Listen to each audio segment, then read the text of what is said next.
I'm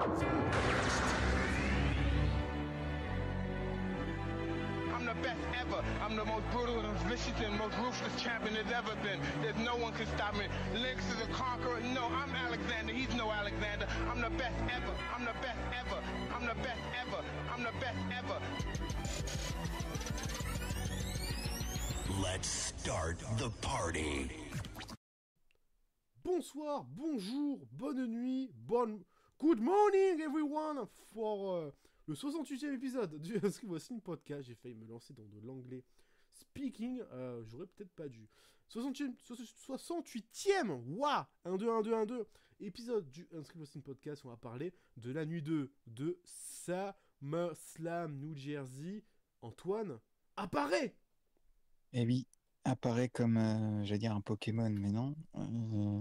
Mais oui, bah c'est reparti, et peut-être plus de choses à dire, hein, certainement même. C'est sûr et certain qu'on aura plus de choses à dire que sur cette nuit 1. Épisode qui va tourner autour du tribunal et autour du SummerSlam. Beaucoup peut-être plus directement, on va pas trop tarder. Titre de ce show, historique, mais honteux. Ouais. Voilà.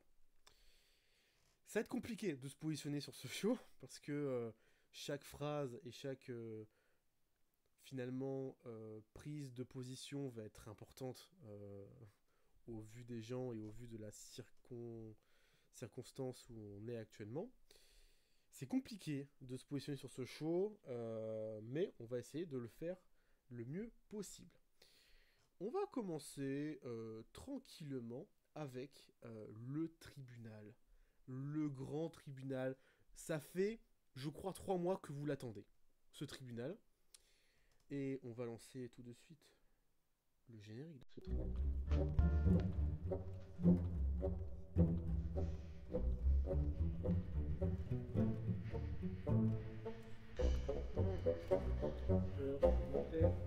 Et l'accusé, messieurs, dames. Faites entrer l'accusé. Et cet accusé n'est autre que Polo Levesque, aka Triple H, aka Hurst Hems Hemsley, aka triple plein de pseudos. Aka Dieu. Aka Dieu aussi. Alors pourquoi Polo est au tribunal aujourd'hui? Polo, l'heure est grave. J'ai l'impression que quand il est en face de moi, que je suis en train de donner toutes ces... L'heure est grave parce que Polo est un putain de mytho. Voilà, il nous a eu avec ses beaux dires, ses phrases, ces fameuses phrases de « vous allez voir quelque chose que vous n'avez jamais vu », de « on va faire un documentaire », de « ouais, lui, je crois en lui », « ouais, lui, il a baisé ma mère », enfin, voilà. Bref. Polo, il y a plein de trucs qui ne vont pas. Déjà, il récupère la compagnie, on va commencer par la base, dans un état plutôt correct, mais d'une façon de diriger néfaste.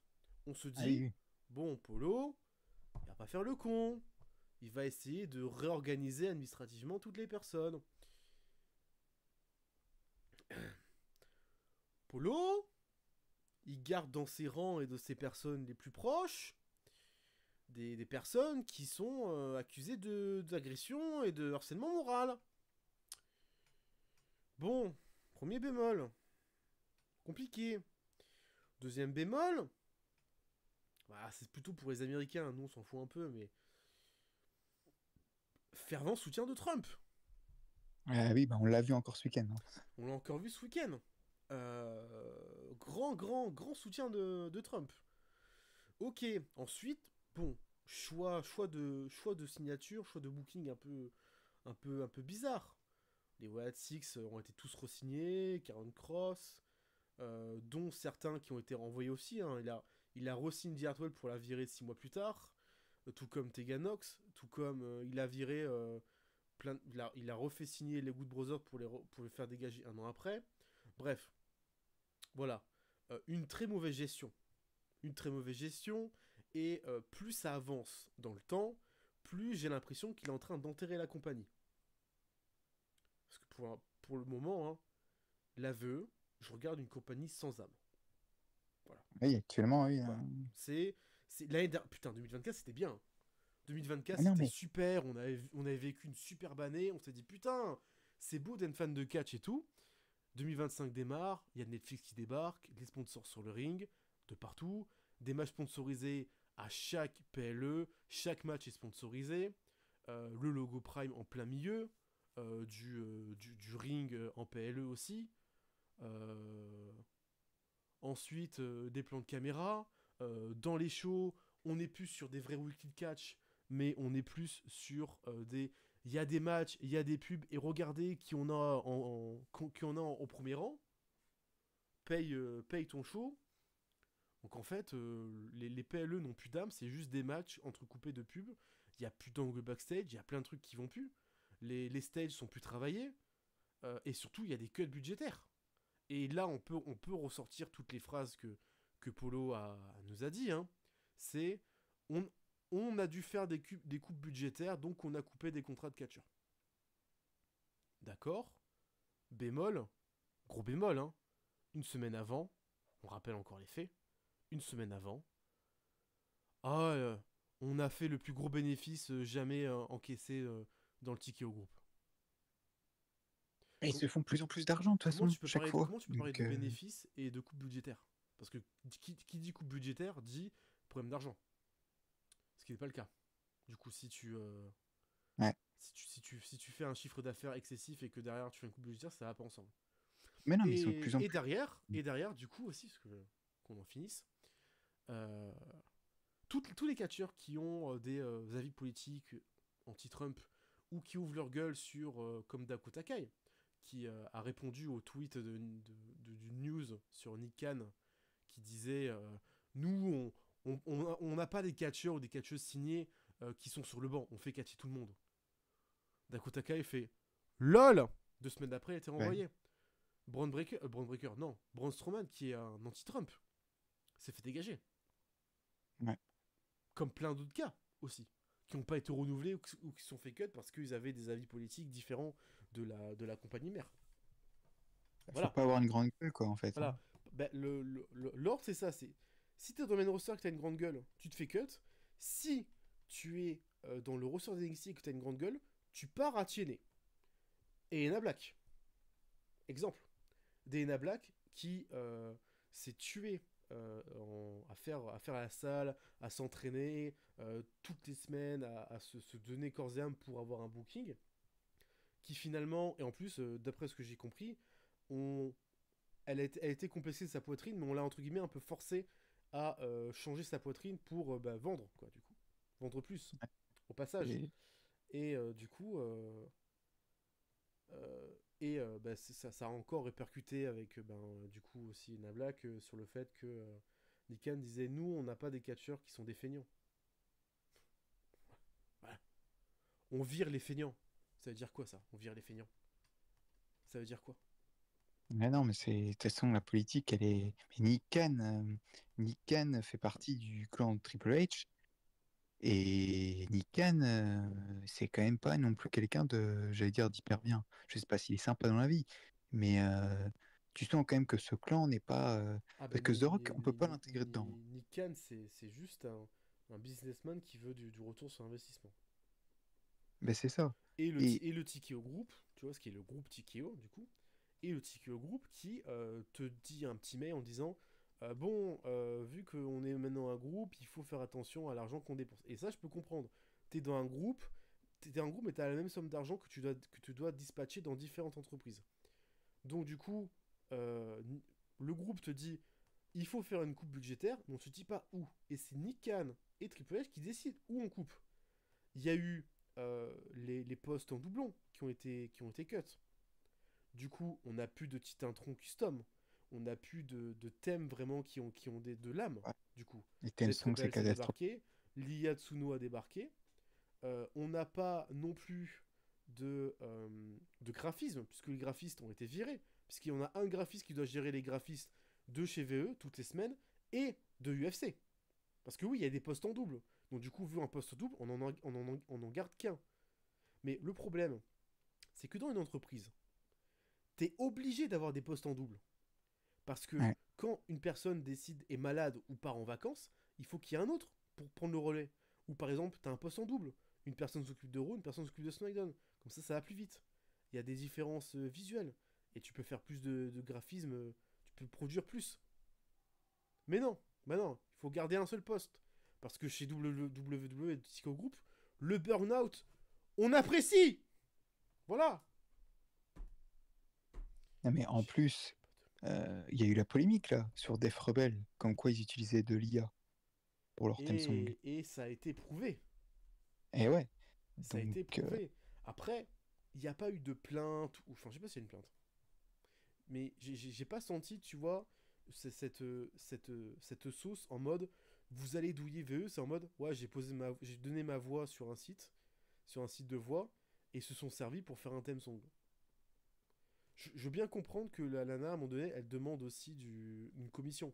Parce que c'est sa voix, après tout. puis, Elle a vendu sa voix au site de Voice.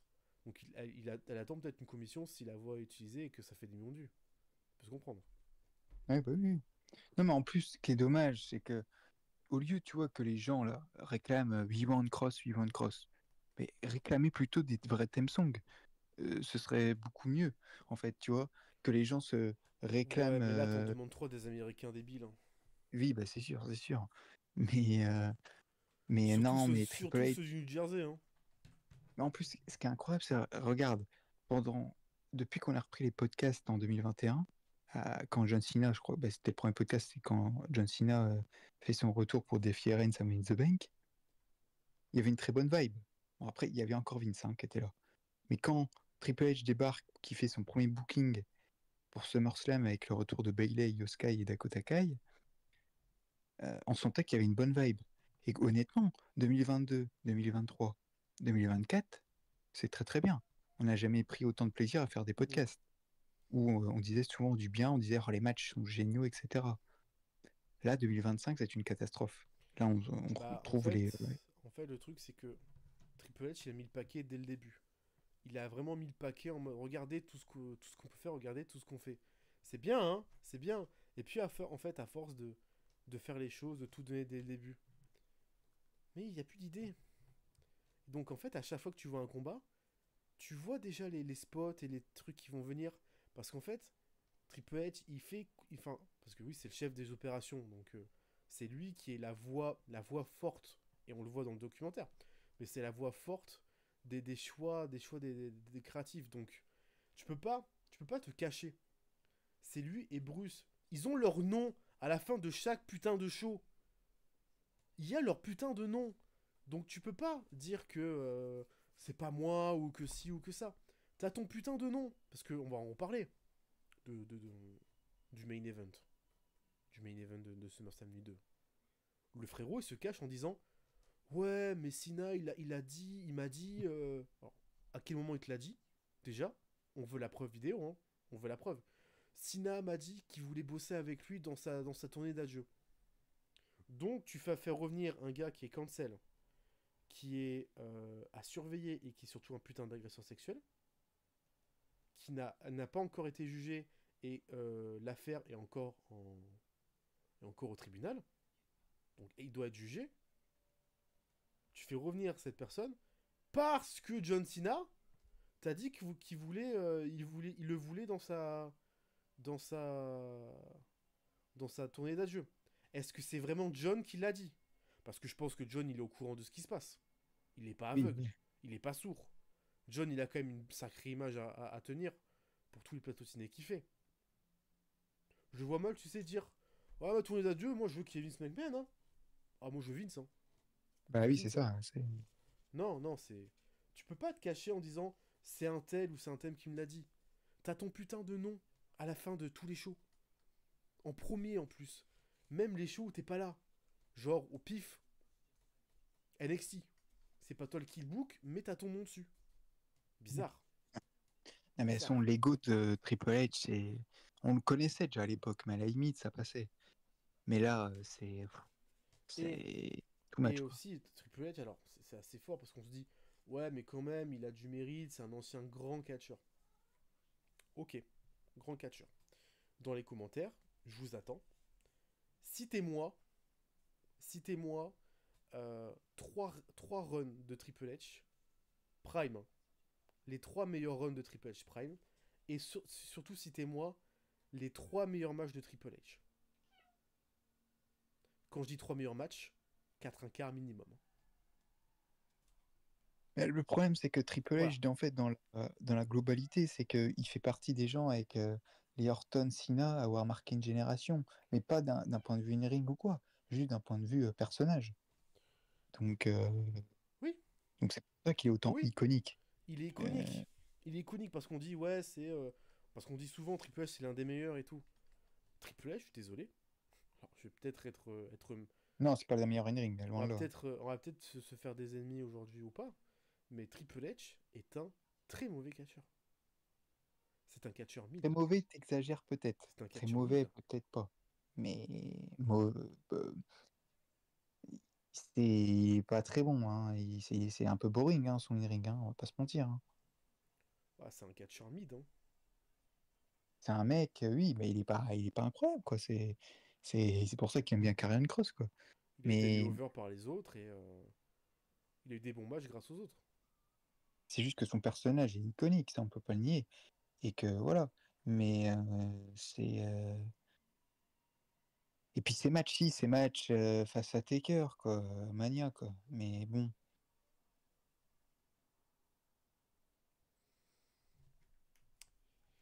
je c'est compliqué en fait, Triple H là. C'est dommage parce que on avait une bonne idée à l'époque quand il était NXT, c'était très bien, hein. C'était très très bien NXT. Et ouais, mais Son book. il était juste chef des opérations, mais entre guillemets mineur, parce qu'il s'occupait de la bande de développement. Il devait pas Bah tout oui. gérer. Là, il se retrouve à devoir tout gérer, et j'ai pas vraiment l'impression qu'il a envie de donner telle ou telle autorisation à d'autres personnes. Il veut tout gérer d'un coup, il veut tout gérer tout seul.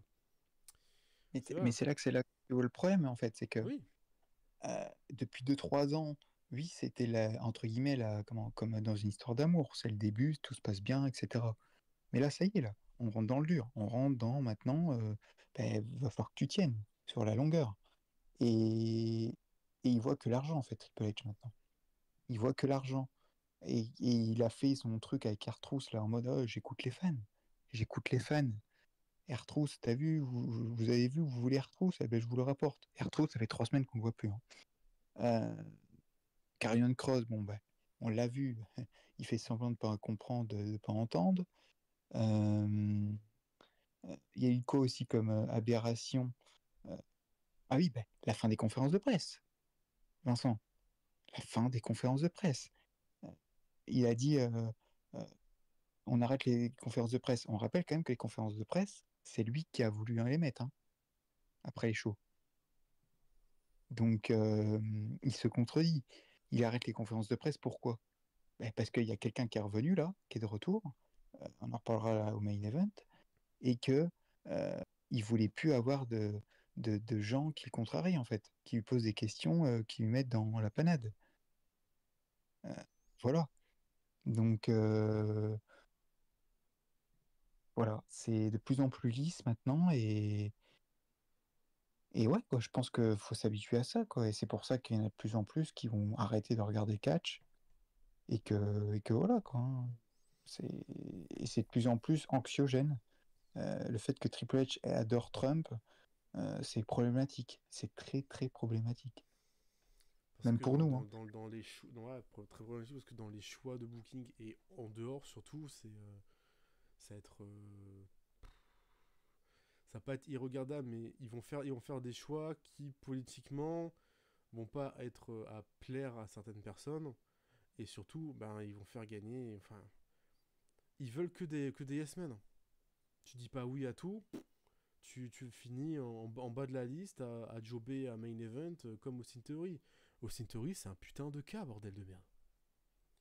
Austin Et c'est Theory, pour ça. faut quand même rappeler que sous l'Air Vince, c'était le Golden Boy, la Ouais, future ouais. grosse star.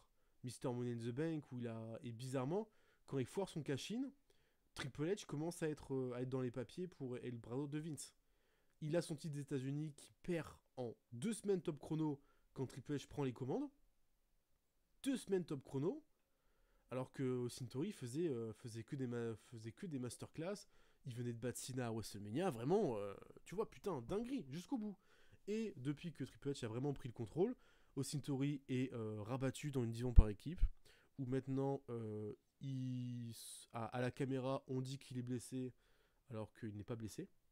Voilà, donc Austin Theory, je sais pas ce qu'il a fait. Je pense qu'il a baisé la mère de Triple H. Et maintenant, on voit beaucoup plus Grayson Waller quand même que Et lui. Hein. bizarrement, Grayson Waller, on voit beaucoup plus que Grayson Waller est un yes man. Ah ouais. Est un putain de yes man. Voilà, Alors que c'est tu juste mettrais Austin Theory en face, c'est autant bien que Jey Uso. Hein. exactement. Mais Donc, tu mets aussi Tori en face, c'est une top star. Et je le répète encore une fois, hein, mais j'attends son cut. J'attends que ça. Qu'il y ait une news qui sorte en disant Austin Theory has been released. Et là, ça sera la meilleure nouvelle de 2025. ouais, mais je pense que ça n'arrivera pas. Mais si, Ils c'est vont pas le grave si t'arrives garder. pas. Il prend son cash. Il prend son cash, il prend ses billets. Ben, ça fait un trou. Ça va faire un trou, hein, putain, dans le portefeuille si faible qu'ont WWE. Hein. Putain, le salaire d'Austin Theory, il fait mal. Hein. Tous les mois. Putain, quand même. Ah, ça fait quand même des petits millions par an hein, qui claquent. En fait, Dans un catcheur qui font pas catcher. Hein. Triple H, le pouvoir là, il est en train de le. Il avait déjà un ego énorme. Hein. Ah, le pouvoir Énorme, le rend énorme. fou. Mais là, le pouvoir le rend complètement fou. Il se trompe complètement, en Et fait. le fait aussi qu'il ait une importance dans le Tiki au groupe, alors là, c'est tombé. Oui, non, mais là, c'est une catastrophe. Non, Oui. mais c'est pour ça que. C'est pour ça que faut se rendre compte. Bon, je parle bien évidemment pas de toutes les affaires horribles qu'a Vince McMahon. Hein. Je parle juste du booker qui était Vince, qui faisait en place les shows. Tu voyais quand même il a tenu des années et des années et des années, Vince. Alors oui, hein, on en a parlé, hein, il a fait beaucoup de merde, mais il a fait Ah bah oui, énormément de la choses bien. personne en elle-même, c'est une grosse merde.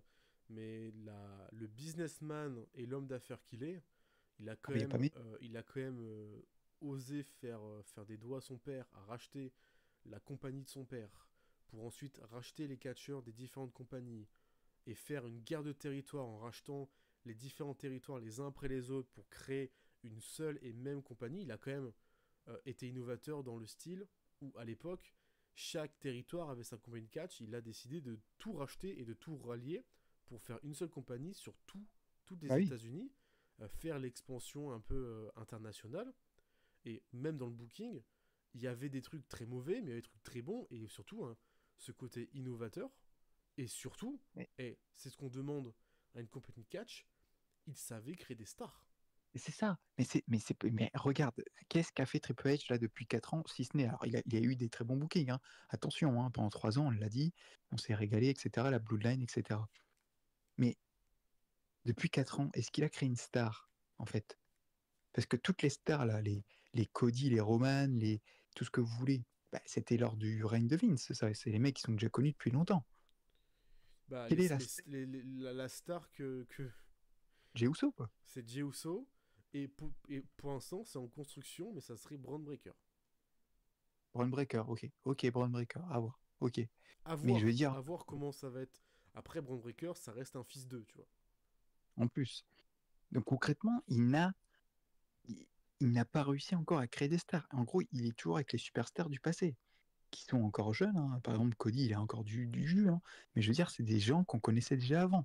Et d'ailleurs, Cody, quand il rejoint la VVE, c'est sous Vince McMahon. Hein. Oui, Donc voilà. oui, oui, Donc oui. c'est attention Triple H parce que là il va être la compagnie déjà je pense a une mauvaise image de plus en plus. Alors même s'il gagne de plus en plus d'argent, mais la compagnie va avoir de plus en plus une mauvaise image.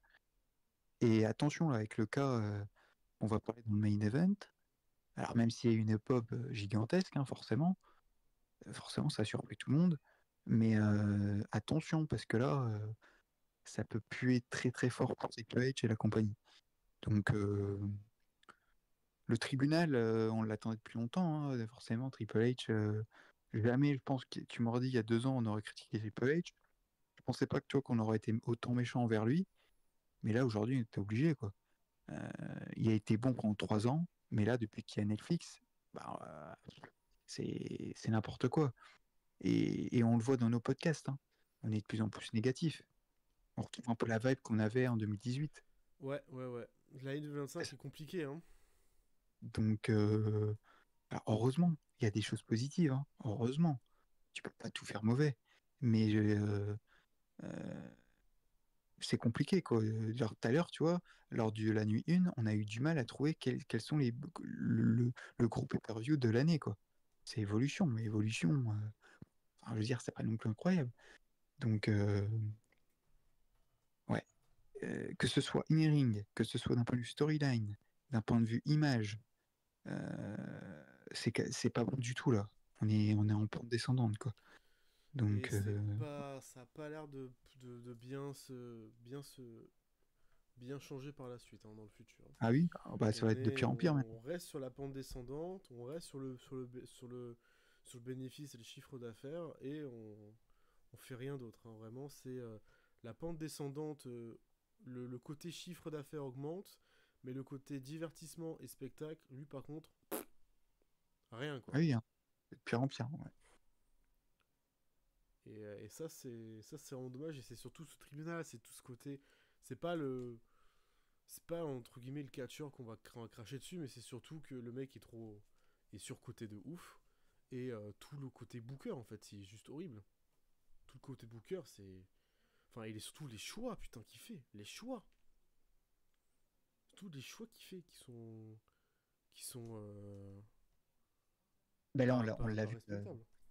on l'a vu avec la grosse storyline de cette année, c'est avec John Cena. John Cena, je veux dire, oh, Putain, il John Cena. turn.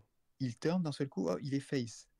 Enfin, je veux dire, il s'est trompé. On C'est en hallucinant, reparlera quoi. de John Cena dans le main event, mais ils ont réussi quand même à foirer l'infoirable. Eh oui, on en avait parlé à l'époque, hein. On avait dit Cena, faut qu'il reste face, en fait. Faut qu'il reste un mec Ils ont qu'on réussi a à toujours adoré, foirer quoi. l'infoirable. Et ça, c'est fort. Donc, Ça, c'est très ouais. fort quand même. Mais bon, tribunal fini, passons à la nuit 2 de SummerSlam. On n'a pas bougé d'endroit, on a gagné 10 000 personnes dans la salle. Va savoir comment et va savoir quelle place ils ont réussi à mettre pour qu'on ait 10 000 pélos en plus.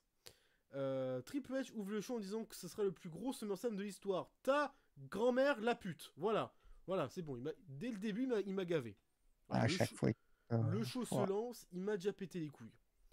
Et évidemment, qui dit gros PLE, Big Four, évidemment, dit triple menace féminin. Voilà, parce que oui, hein, là, à WrestleMania, il y avait Bianca, et ben SummerSlam, il y a Naomi. Mais sinon, on garde les mêmes et on recommence, hein. Voilà, Naomi défend sa ceinture face à Io Sky et Rhea Ripley. Dans l'ouverture, Naomi, très belle entrée avec son papa, Oui, c'est incroyable. Sean McRae, à la Ouais, guitare, incroyable. pour son theme song. Les émotions, évidemment, Naomi, beaucoup de mal à rester dans son personnage. Ouais. Elle casse le kayfabe. Elle est très souriante, très heureuse. Elle profite du moment. Bon, je vais un peu cracher dessus en disant que bon, tu sors du personnage, c'est pas cool, mais c'est le côté émotion, c'est spécial, c'est Après, quand même son entrée à SummerSlam. c'est quand même. Bon, faut se rappeler quand même, Naomi, c'est quand même fou, hein, qu'elle ait ce type de match. Elle est quand même championne du monde maintenant. Et elle a gagné la mallette, mais on sait très bien que Naomi, dans la vraie vie, c'est une meuf adorable. Donc, Ah oui, oui. le fait d'avoir cette gimmick, c'est quand même compliqué, quoi. Surtout face à Rhea Ripley et Yoskai qui sont quand même deux piliers, hein, vraiment, Ah oui, maintenant du catch sous l'ère Triple H, du coup. Et ben cet opener est plutôt pas mal.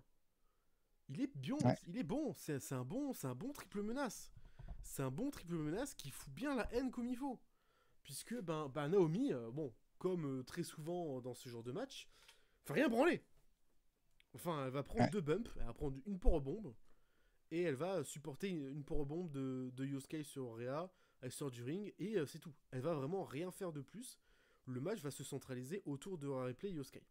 Très principalement, ça va être les deux qui vont être dedans. On a un super reverse sur Carolina d'Yosuke sur Rhea Ripley avec Naomi qui casse le pin. On a une powerbomb de Rhea Ripley sur Yosuke, mais Naomi casse le pin. Et voilà, on va avoir ce très bon springboard moonsault de Yosuke qui va toucher Rhea Ripley et Naomi elle sort du ring. Pour vous dire que vraiment Naomi elle n'a rien branlé. Vraiment, c'est. Il va même y avoir Rhea Ripley qui va prendre Naomi en Riptide, mais cette fois c'est Yosuke qui va casser le tombé pile au moment. Le Suzuki Power Rebond, j'en ai parlé. Et à la fin, Yosuke et Rhea Ripley vont se battre sur cette troisième corde. Yosuke va la rejoindre en springboard pour tenter ce Rana reverse en Riptide, très dangereux, encore, de la part de Rhea Ripley, qui va vraiment la jeter par terre sur le ring. Mais on sent que la fin du move, il est complètement improvisé et on sent qu'elle est un peu. On sent qu'elle a oublié que Yosuke pesait 25 kilos après manger. Elle tente le tomber, mais Naomi arrive, fait un roll-up sur un replay. Pour le dégagement, enfin pour le tomber, rien n'arrive pas à se dégager. Et la victoire de Naomi sur une victoire de heel, vue à des kilomètres à la ronde. Je l'ai tellement vu cette fin de match. Et après, c'est bien joué, hein. C'est dans son personnage. C'est une très très bonne fin de heel, ça correspond au personnage, mais prévisible à mort. Ouais. Prévisible à mort. 16 minutes 21 d'opener. Pour dire, très très bonne durée en plus. Oui, c'est trop long, parfait. Pas trop court, parfait. Bon, bah du coup, elle va affronter Stéphanie Vaquer à Clash in Paris. À Clash in Paris. Après, attention, hein, il peut y avoir un tournicota de booking et finalement Stéphanie Vaquer affronte Tiffany Stratton. Ah oui. Eh oui, le tournicota de le booking n'est jamais finalisé avec nous. On peut toujours rajouter une personne pour faire un triple menace. Oui aussi, c'est vrai ça. Nikki Bella. Non, mais Putain, le match, non, mais le match est très bien. Bon, j'ai quand même, je l'ai noté parce que moi je trouve ça quand même choquant. Yoskai, elle est quand même, elle a un niveau au-dessus de tout le monde, quoi. C'est impressionnant comment elle est parfaite, quoi. Et moi, c'est hallucinant, quoi. Elle était vraiment au-dessus encore dans ce match. Alors Rhea, elle fait toujours son bon match, hein. Rhea, elle est toujours, de toute façon, elle est souvent dans les bons matchs, hein, Rhea Ripley. Mais voilà, elle a fait son taf, rien d'incroyable non plus.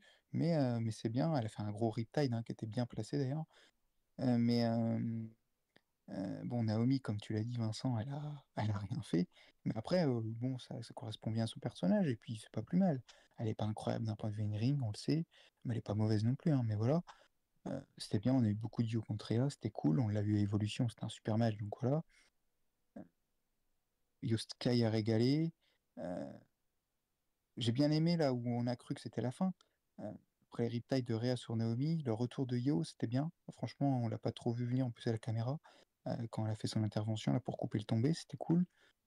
Mais puis oui, le finish, bon à la fin, comme tu l'as dit, on l'a vu venir, mais c'est hyper bien joué, quoi. C'est hyper bien joué, et une belle victoire pour Naomi de Hill. Voilà, moi j'ai mis 4 pour ce top opener. Et toi? Je suis aussi à 4. Ah ben voilà, on est d'accord.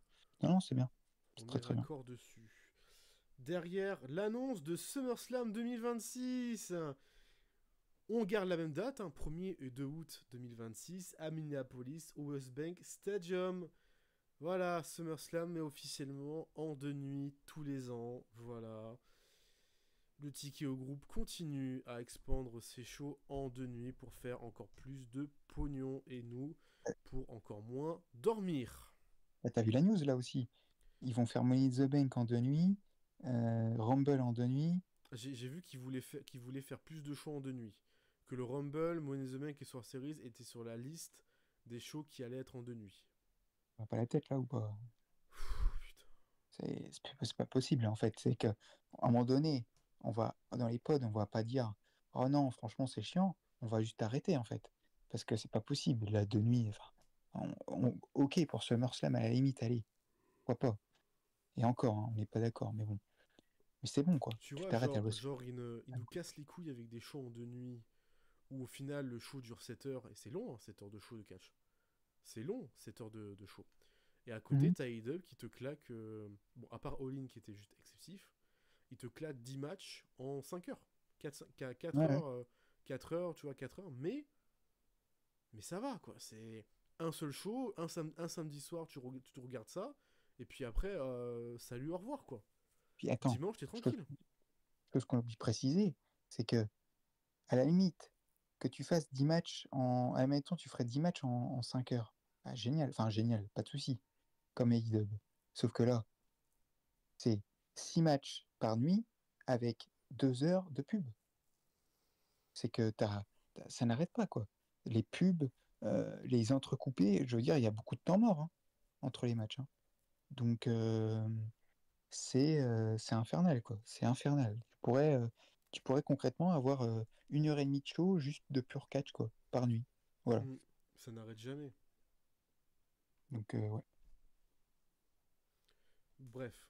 Passons au second combat de la soirée. Le Tables, Ladder and Chairs pour les titres par équipe. Les Wild Six défendaient leur ceinture. Joe Gacy et Dexter Lumis face au Street Profit, DIY, Motor City Machine Gun, Fraxium et Andrade. Et Ray Phoenix en équipe. Voilà, on avait les Dudley Boys et les Hardy Boys qui étaient là aux abords du ring pour regarder ce TLC. Et ben putain, tu te dis, il y a du monde, il y a de la bonne équipe, et tu te dis, bon, là, dans un match aussi ouvert, à aucun moment les champions restent champions. C'est pas possible. C'est pas possible. T'as quand même, dans le match, c'est stack. C'est archi stack, la division par équipe de SmackDown. Tu te dis non, ils vont pas conserver au Wyatt. Bah si, on rappelle cette théorie de Wyatt à SummerSlam. C'est leur début à SummerSlam, il faut pas qu'ils perdent. Donc je vais vous spoiler tout de suite, les Wyatt Six conservent les ceintures. Voilà. Et attends, dans le match, on les a pas vus. Hein. Ah mais oui, j'allais en venir. Ils ont fait 2 spots. Il y a le premier spot où ils ramènent des chaises pour attaquer. Il y a ce sheer shot sur Axiom. Ok. Et ensuite, il y a le leg drop top rope de Dexter Lumis à travers une table. Et ensuite, ils reviennent pour finaliser et prendre les ceintures. Et encore, c'est cauchemardesque parce que les Street Profits, ils loupent leur double back body drop sur Gacy. Mais pas de souci, puisque en fait, il le recommence. Parce que oui, quand on loupe un spot chez VVE, c'est que derrière, on recommence. Bah oui, c'est logique. C'est la beauté de VVE, c'est tout le temps ça. On a un très beau trio amigo d'Andrade et Phoenix sur Street Profit. C'est très très cool, en duo, magnifique, voilà, parfait. Il y a ce fameux spot des 4 tables où chacun fait son spot sur la table. On a ce premier DDT de Gargano sur Gacy. On a le leg drop de Dexter Lumis sur Montesford. On a le frog splash de Ray Phoenix sur Nathan Fraser. On a Angelo Dawkins qui veut faire un dive, mais Axiom le chope en Spanish Fly et il fait passer à travers la table que Ciampa a roulé pour esquiver. Puis après, on a l'arrivée donc des femmes. Du coup, puisque Candice LeRae vient voir comment va Gargano et va monter à l'échelle, mais Bifab débarque pour casser tout ça. Puis Nikki Cross débarque, voilà, parce qu'on a envie de voir des femmes catcher et tenter de prendre la mallette dans un match par équipe, évidemment. Ensuite, donc les femmes s'auto-inhumisent et donc Candice va monter, mais et puis DIY protège évidemment Candice qui est la femme, voilà, il faut la protéger. Mais Montesford s'en bat les couilles, donc il pousse Ciampa avec un coup de pied, qui pousse Gargano, et là, Candice, elle bump sa mère la pute quand même. Incroyable, non mais là, le bump de Candice, alors Candice, elle est réputée pour bumper, violence dans des gros matchs. Alors on a bumpé dans le circuit indépendant, ça y a pas de souci. Donc c'est très très fort. C'est très très fort. Elle bump sa race. Et derrière, le match il continue parce qu'il faut quand même d'aller décrocher ceinture. Puis t'as Rowan qui débarque. Il s'est dit pourquoi pas j'allais aussi intervenir dans le match. Il va se faire calmer par les Blackos là, par Street Profit, excusez-moi. Et puis le match continue puisque l'oncle Audi aussi il débarque, il fait bah ouais moi aussi j'ai envie de participer au combat. Donc l'oncle Audi il casse les couilles à faire des mandibles clous à tout le monde en haut de l'échelle avant de se faire déglinguer. Et puis on se dit, putain, Phoenix va décrocher les ceintures. Il va faire comme Charles Flair avec sa Bliss, ils vont décrocher les ceintures dans leur série d'invincibilité. Bah non. Bah non, parce que le bonheur, c'est pas pour vous.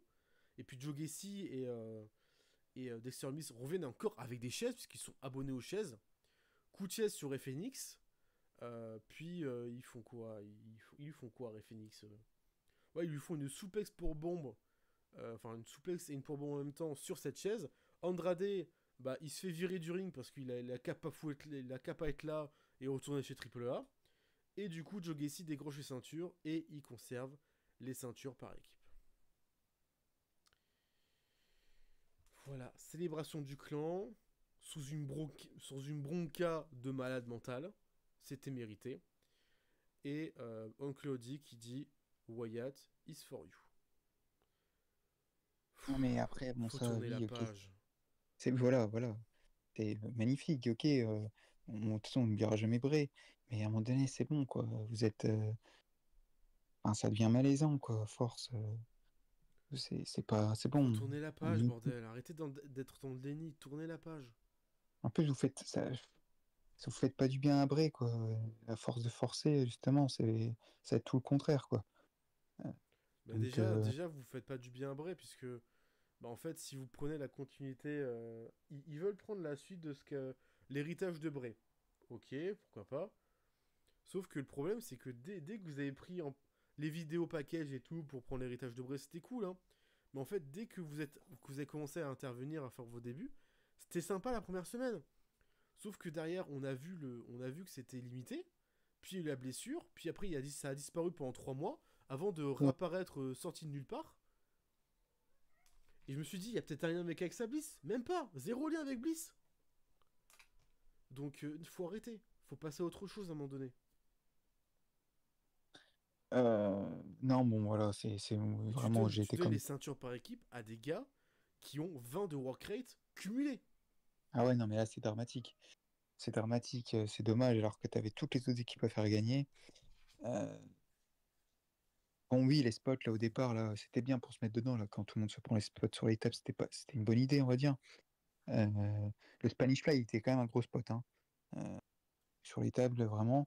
Le spot, vraiment, de Candice, ouais, moi elle m'a fait peur, hein, parce qu'en plus, elle tombe, j'ai eu peur vraiment que ça fasse vraiment mal, quoi. Bon, à mon avis, elle a dû se faire mal, mais pas gravement, quoi, donc c'est bien. Mais en tout Ouais, cas, gros elle spot. tombe à plat. L'échelle, c'est une échelle fake. Donc l'échelle, elle pète Ouais, direct. Et même pas, tu sais, l'échelle, même pas, elle prend. Elle encaisse le oui. poids de Candice. Non, elle pète instantané. C'est limite, elle tombe à plat, quoi, directement. Donc oui, c'est ultra Donc, dangereux. bon, t'as eu le. Quand elle est tombée, ils ont fait un zoom sur la tête de Montesford, c'était plutôt marrant. Euh, on n'a pas vu Andrade et Phoenix, hein, du match non plus, hein, je trouve. À part à la fin, on les a pas trop vus. Euh, Oh, ils ont quand même fait leur spot, hein, quand même. Bah, après, c'est les ouais, Mexicains dans les dormages, donc ils font leur spot. Ils ont été ouais, très présents au début, quand même. Il y a les Triamigos, il y a le spot final, il y a les dives. Non, ils ont été bien. Ils ont été plus présents que alors, les champions, déjà. il y a quand même, par contre, ça me fait toujours rire, hein. Alors, c'est un gros spot, hein. Mais Andrade dans les ladder match, il fait toujours sa sunset flip à Ah, avoir bombe bah, sur la. c'est la classique. C'est la spéciale, hein. C'est la classique Celle- Andrade. ouais. Faut pas. Et il a plus que ça pour lui, il faut pas lui retirer. Déjà qu'il a Donc, plus de meuf, à un moment donné, ça va. C'est bon. oui. Donc, Faut pas lui retirer ça, bon, hein. ok. Bon, il y a la grosse chute aussi de DIY en hommage Très au très beau. Dodge, là. Très très beau. Et c'est beau. Magnifique. Le Nathan Fraser qui se monte sur l'échelle pour faire le spot Edge Jeff Hardy, Ouais. WrestleMania. Je sais plus combien. Mais Et match l'esquive était mythique. jolie. Non, non, c'était Ouais, cool. l'esquive en forçant son ado pour qu'il esquive. Et derrière Gargano qui redonne l'échelle. C'est très très bien. Très très Et qui belle tombe, innovation et réinterprétation du spot. C'est très bien. et qui tombe aussi sur sur les tables, là, hein, Mm. à l'extérieur du ring, là. C'était un gros spot. Mais, euh, mais voilà, oui, bon, bah, après, voilà, conservation, c'est moche. Mais c'était cool, quoi. Euh, J'ai mis 4 moi. Moi je suis un 4 1 quart. Ouais, Vraiment, 4 un quart, ouais. c'est bien beau. Bon, c'est pas plus haut parce que voilà, les gagnants, vous Oui, avez bien vu qui c'était et que moi je leur chie dessus. mais tu démarres bien, là, quand même. Tu démarres avec Là, franchement, 4 hein, quand même. ce SummerSlam, tu dis putain, là c'est un bon SummerSlam. Là c'est bien là. Là, c'est bien. Ouais. Match d'après, Women's Intercontinental Championship. De Becky Lynch défendu face à Lyra Valkyria dans un no countdown, no disqualification. Bon, c'est un no DQ, hein, mais il faut quand même l'indiquer, c'est un no countdown, no DQ. Lyra qui fait son entrée en première. Et ensuite, nouveau thème pour Becky. Exceptionnel. Ouais. Il est bien. Hein. Il est entre la phrase d'intro puis le thème, ça représente beaucoup plus le personnage qui est là dans son run de heal. Ouais, bien C'est sûr. très bien. C'est très très stylé. Le petit intron, le thème, tout est très très stylé. C'est bien. C'est Pas Def Rebel, minimum, hein, mais c'est stylé. Mais c'est pas Def Rebel, hein, donc forcément. Forcément, c'est un peu mieux, quoi. Bizarre. Et le match, c'est une putain de dinguerie. 25 minutes de combat. Alors, le leader match, on était sur 16 minutes, hein, pour vous dire comme quoi c'était expéditif. 25 minutes de combat, on a un match bien sur la lenteur, qui se construit petit à petit. Mais dès le début, hein, Becky sort un kendo et Lyra sort un pied de biche. Je me dis putain la vache. Déjà un pied de biche. Bon évidemment le pied de biche gagne contre le kendo, faut pas déconner. Hein. Becky arrive quand même à esquiver le pied de biche contre l'escalier et va surtout lui permettre de garder principalement le dessus dans ce combat, puisqu'elle va sortir cette fameuse boîte à outils, elle va pouvoir récupérer une clé à molette pour frapper Lyra avec plusieurs coups, des coups de chaise, elle sort des straps de fixation pour menotter. Lyra est très intelligent d'avoir sorti cet outil qu'on a rarement mis en place dans un match de catch. Et à partir de ce moment-là, c'est un passage à tabac. C'est T-bone suplex sur T-bone suplex, kendo stick sur kendo stick. Elle l'attache en haut du poteau, Lyra, avant de lui porter des coups de kendo. Lyra va réussir à la bloquer, on ne sait comment, en se mettant autour d'elle avec avec un enchaînement d'headbutt, puis un Bailey to Belly magnifiquement bien porté. Elle va tout faire pour essayer de se sortir du pétrin et surtout de cette fixation au niveau du poignet, qu'elle ne va pas réussir. Elle va enchaîner les droites, les coups de pied, le dropkick, moonsault, vraiment, elle se démerde comme elle peut, hein, vraiment, elle fait tout le job. Becky a perdu de vue Lyra qui était cachée sous le ring et va lui faire un très très beau petit coup d'extincteur pour affaiblir et surtout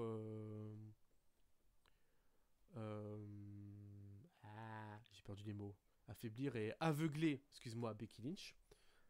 Elle va quand même essayer avec l'extincteur de se couper le lien, mais n'arrive pas. Mais elle va, vous inquiétez pas, aller sous le ring pour pouvoir... Ah. Magique. Dispalou. Il n'y a plus la Magie. fixation. Magie, il y a plus. C'est Jean-Paul, il était sous le ring, et puis il a réussi à découper la fixation et tout. Magnifique. Ah là là, quel génie. Hein. Qu'est-ce qu'ils sont forts, hein. Les magiciens. Hein. Ils sont forts. Hein. Et de là, Lyra va pouvoir revenir dans le combat, mais pas trop vite non plus, faut pas déconner.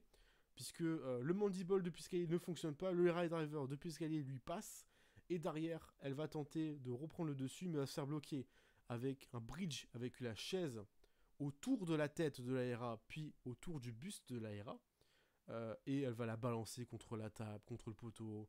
Lyra va essayer de contrer sans vraiment réussir, puis va la rebalancer, et va lui donner un énorme coup de pied sur du coup le dossier de la chaise, qui va faire une action de coupage au niveau du buste de Lyra qui a beaucoup mal, et va prendre un pied de biche pour éclater Lyra pour de bon, mais Bayley va débarquer.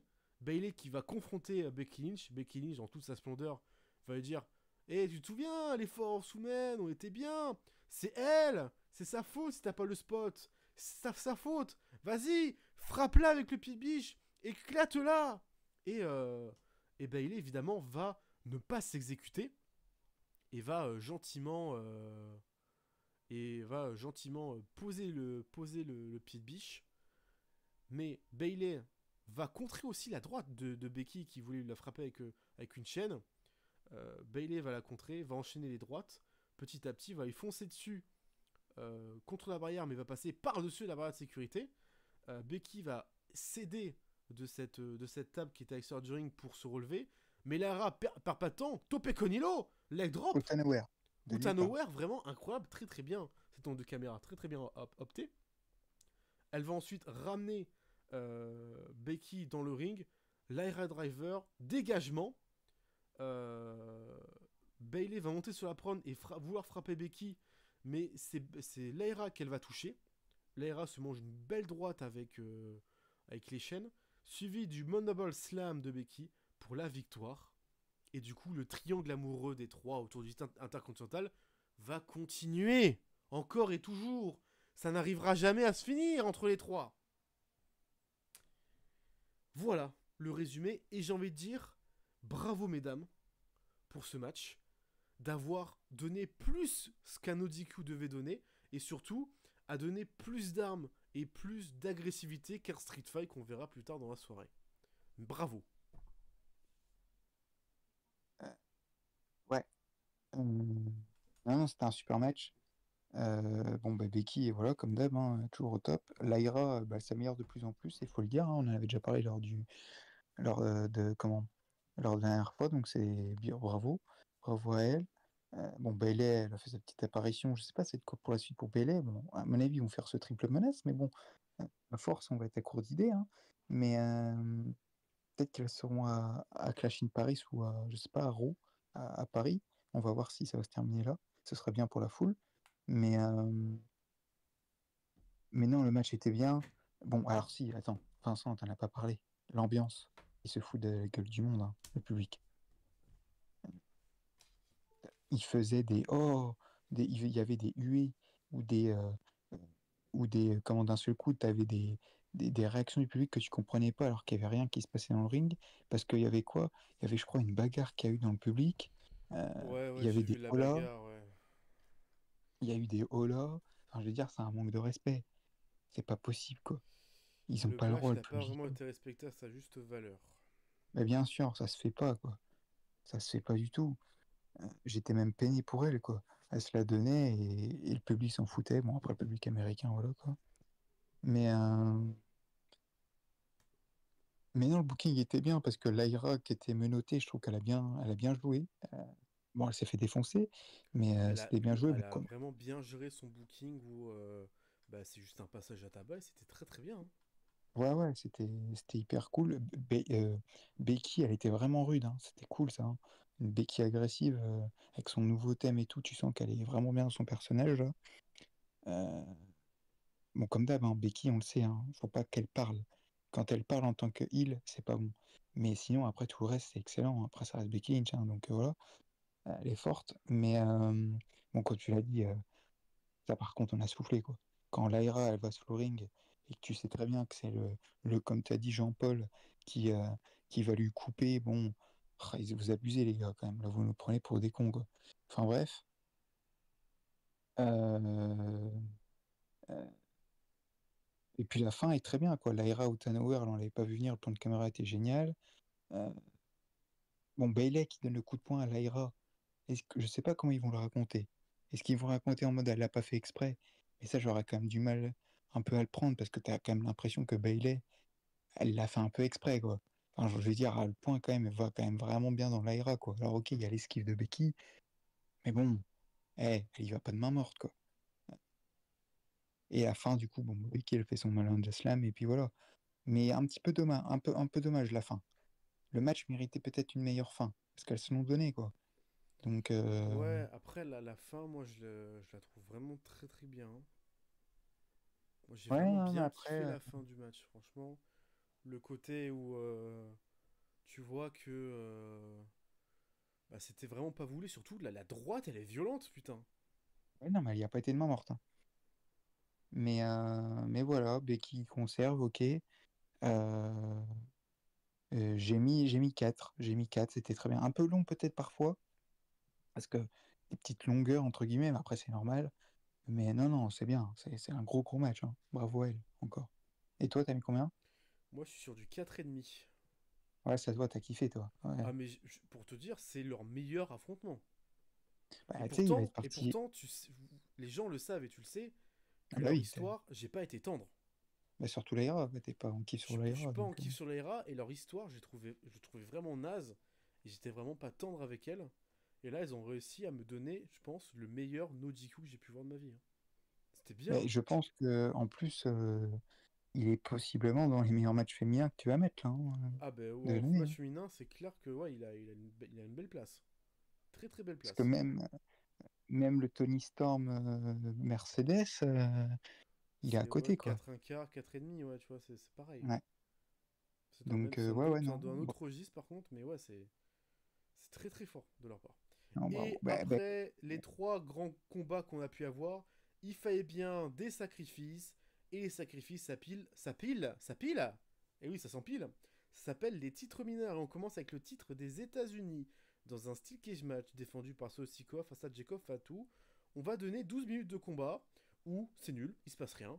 Jacob domine solo, la MFC arrive, ça distrait, mais Jimmy arrive, mais se fait péter la gueule par Tala, il s'appelle Tala, c'est ça? ouais, Tala. ouais. Bon, Oui, oh, Ikuléo, voilà, va dégager Jimmy à faire Ah voilà, il va crier.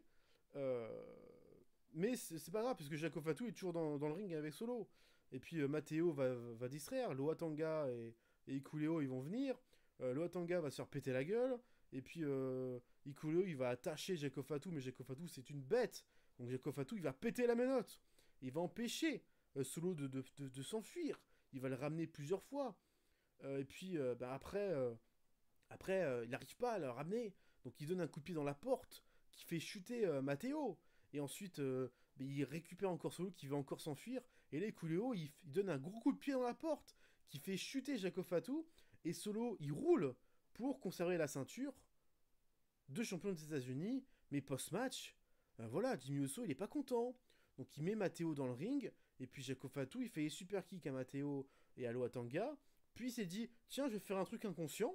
Je vais faire un moonsault top cage sur les deux bouffons en bas, où il aurait pu se péter une jambe au passage. Et puis voilà, fin du match. Solo est toujours champion. Jacob Fatou est vraiment con. Et puis voilà, c'est un désastre. c'est un désastre. J'ai mis 1,5. Non, c'est. Franchement, c'est autant pas le Ah, c'est faire, le quoi. match sacrifié, hein. Ouais, mais match sacrifié qui dure 12 minutes, hein.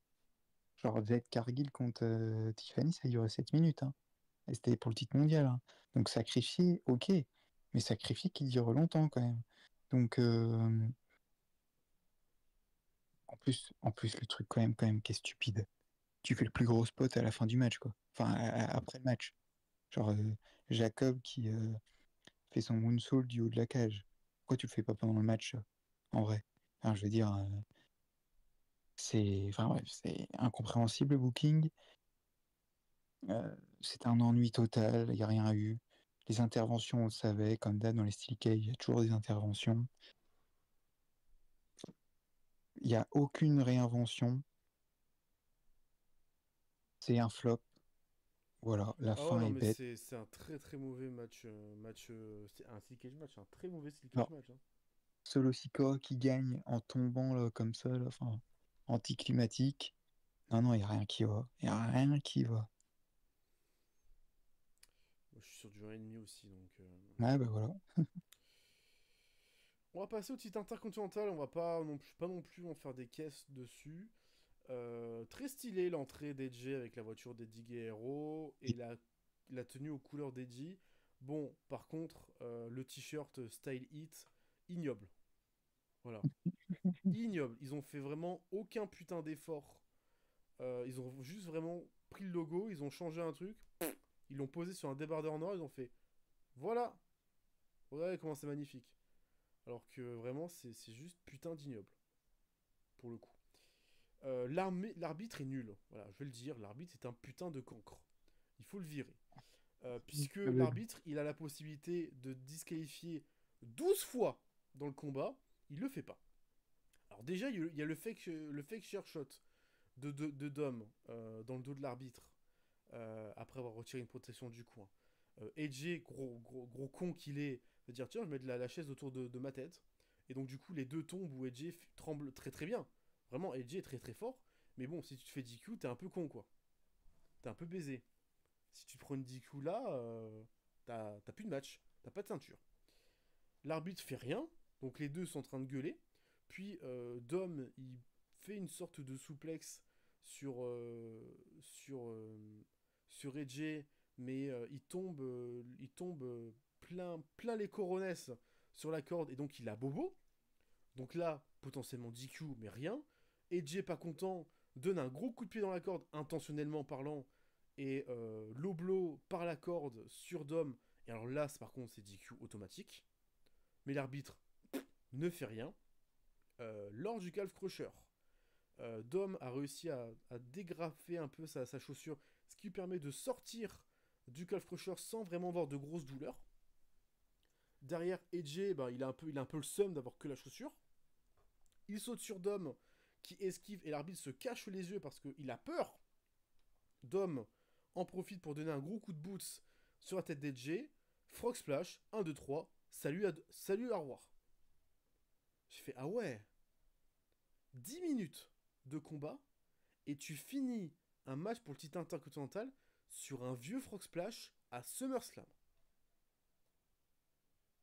Ah ouais. Après, c'est le finish de Dominique, hein. Ouais, mais quand même. T'es à SummerSlam, la feud, tu l'as fait durer depuis facilement un mois et demi, parce que Dom, il est pas clear, et que t'as ce côté où il veut pas défendre sa ceinture, où AJ se retrouve dans du comedy wrestling à 2 balles. Putain, faites un... Me dites pas que AJ peut pas se dégager d'un Frog Splash. Je te crois pas. Après, la bonne nouvelle, c'est qu'il y aura une revanche à Paris. Du coup, Bah, à ça, c'est pas sûr. ah, tu penses pas? À ça, c'est pas... Ah ben, tant que le match n'est pas annoncé, c'est pas sûr. Hein. Oui, c'est sûr. Je te rappelle Mais que là, il y a 6 matchs hein, dans la nuit 2. Nous, on n'aura que oui, 5, hein. Pas plus, hein. oui, c'est vrai. C'est vrai, c'est vrai. Pas de bonheur, je te rappelle. Enfin bon, si, franchement, hein, si AJ Styles, il est pas à Paris, on arrête tout, hein. C'est un scandale s'il est pas à Paris. Parce qu'il va se taper Euh, une pop de zinzin. non, mais bon, non, mais le match, Ah il si, il va est. se taper une pop de zinzin, je te le dis. Moi. Ah bah oui, non, mais laisse tomber, ça va être lui qui va avoir la plus grosse pop, hein. Avec peut-être CM Punk, je pense que les gens vont être fous aussi avec CM Punk. Euh, mais non, mais le match, je vais pas te mentir, hein, je vais être là, je vais être honnête avec vous. J'ai regardé, attends, parce que j'ai du mal à parler. J'ai réussi à regarder la fin du match, mais genre les 3 4 et voire même les 5 premières minutes, je vous jure, j'ai dormi. J'ai eu un Ah coup bah... de. Mais vraiment, Ah hein, bah en plus, j'ai tu sais regardé. que bah, le souci de ce match, c'est que c'est un peu aussi le match du mort. C'est qu'il se trouve juste avant le main event. Et Ah ouais, nous francophones, quand on regarde le show en direct, c'est on arrive à peu près quoi, 3 heures du matin. ouais. Et à 3 heures du matin, automatiquement, on a un petit coup de barre. Et donc du coup, on s'endort un petit peu, on se réveille à la fin du match parce que ça crie de partout. Et après, t'es en pleine forme pour le main event. Mais c'est. Alors, heureusement, j'ai regardé la fin, mais vraiment, hein, les 5 premières minutes, et bon, j'ai vu les entrées, et petit à petit, je voyais, je m'endormais. Aïe, aïe, aïe, c'était pas bon. Et vraiment, bon, ok, il y a eu le coup de botte et tout à la fin, mais non, c'était. Voilà, c'était un match comme ça, quoi. Y a rien à dire. Euh, Ils sont un peu botch, même, hein. J'ai l'impression qu'ils ont voulu faire plein de trucs référence à Eddie Guerrero, mais que l'exécution n'était pas très bonne. Bon, oui, le coup du chair shot et tout, c'était marrant, mais bon, voilà. Euh, Bon, ben, revanche à Paris, peut-être, en tout cas, on l'espère. Et puis, euh, et puis voilà, quoi. Rien à dire de plus, quoi.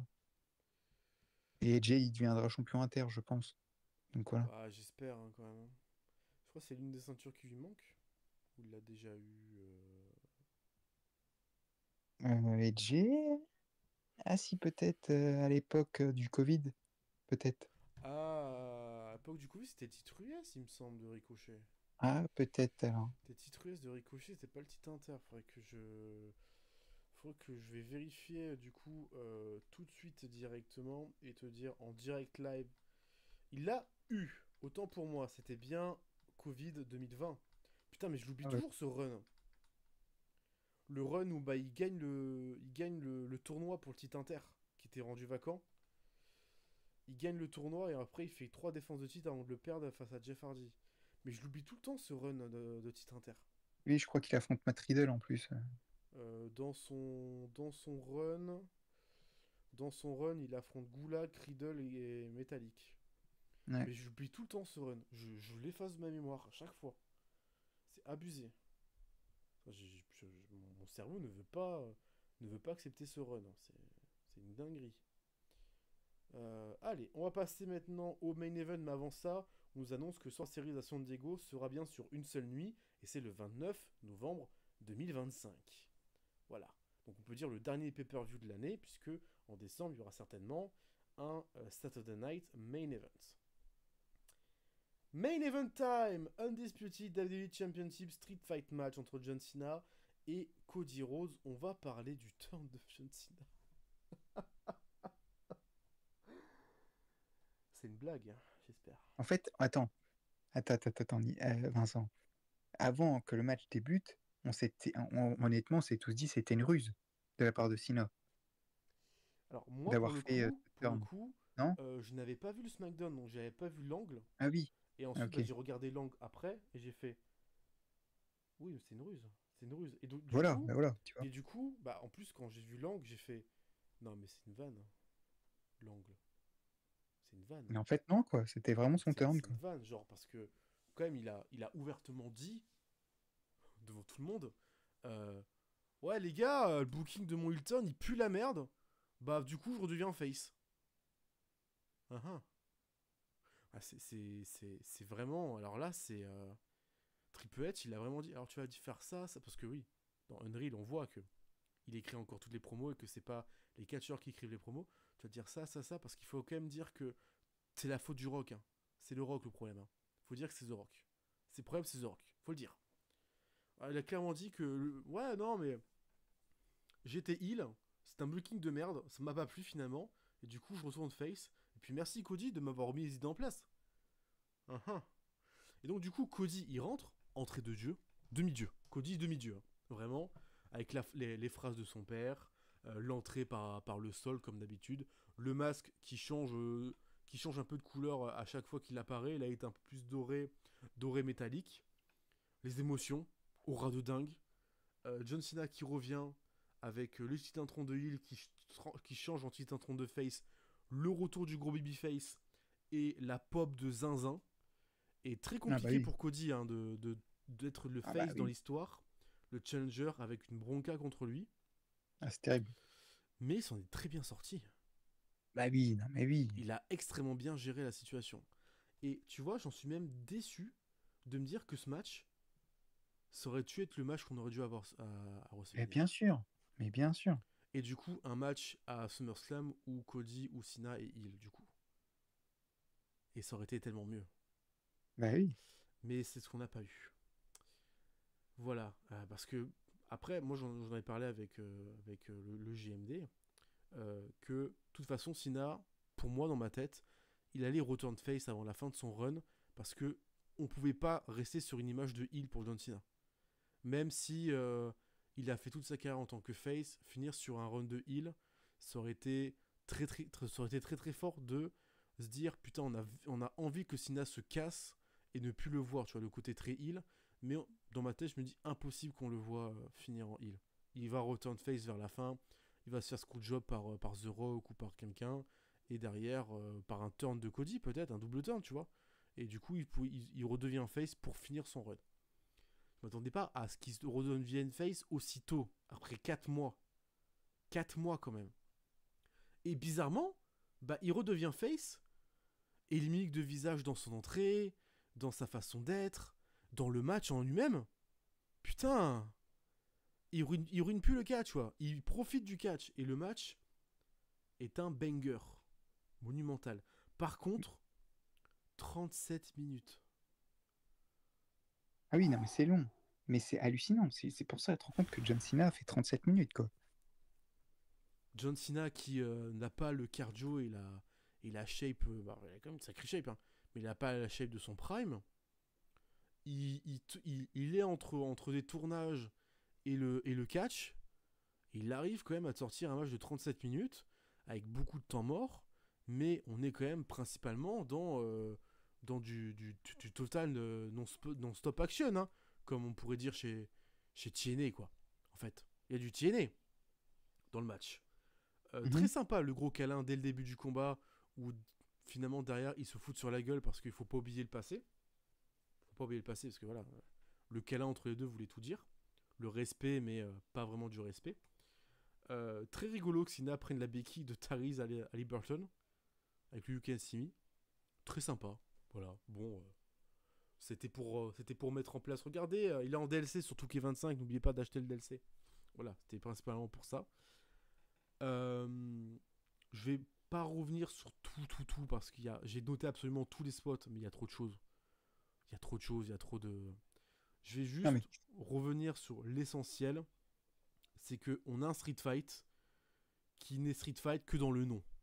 Voilà. oui, bah voilà. On a très peu d'armes utilisées, on a principalement des chaises qui sont utilisées, et encore une fois, c'est que deux coups de chaise. On a une table qui est sortie pour un AA qui est renversé en Cody Cutter vers la fin du match. On a un spear, on envoie dans le coin. On a un plaquage, je crois, dans le coin qui fait passer Cena à travers la table ou l'inverse.